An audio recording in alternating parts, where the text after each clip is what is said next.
In this lesson, we will be taking a look at how Autodesk Inventor can reuse geometry that was maybe exported from another CAD system. The file formats that we're going to be taking a look at specifically are going to be STEP and an SAT or a SAT file. First of all, I'm going to start by clicking on the Open button. And from the Chapter 2, you'll notice I have a couple of files in here currently. But I'm going to change the file types down at the bottom here. And we're going to go down and pick on the STEP file. But the exact same steps are going to go through if you were to import a SAT file or even an IGES file. So in this case, we're going to do a STEP file. And we're going to select the file that's in the Chapter 2. And under the options, you're always going to have some choices on where do you want that data to go, what file information should be imported. If it's some surface-related information, you're going to have some options about placing them into groups. And if it's an assembly, should those be placed in as a single solid or multiple bodies? So in this case, we're just going to take all the defaults. Go ahead and click on Open.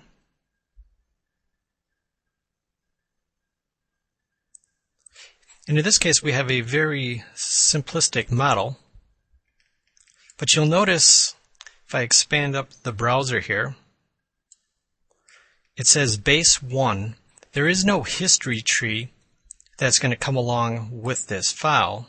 However, there is some information that we can add to this information. So all of the feature functionality that you're used to inside of Inventor can be created on this model as well. So for example, if I wanted to go back and place in a fillet on the top and bottom edges, I'm able to do that. Let's just change that down to 1 millimeter.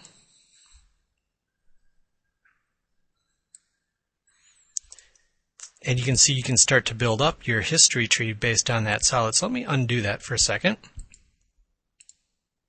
So now what I want to do is, let's say I want to take this geometry and maybe take this front face and that fillet and bring it forward a little bit. I want to strengthen out that part a little bit.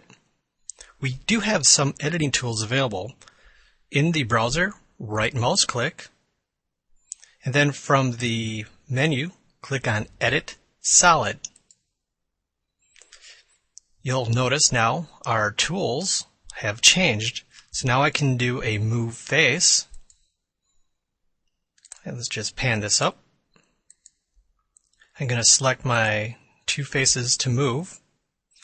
I'm going to reverse the direction. The distance, let's just change that to 5. And go ahead and click OK. And we've just lengthened out that inside face a little bit. There's also an extend or contract body.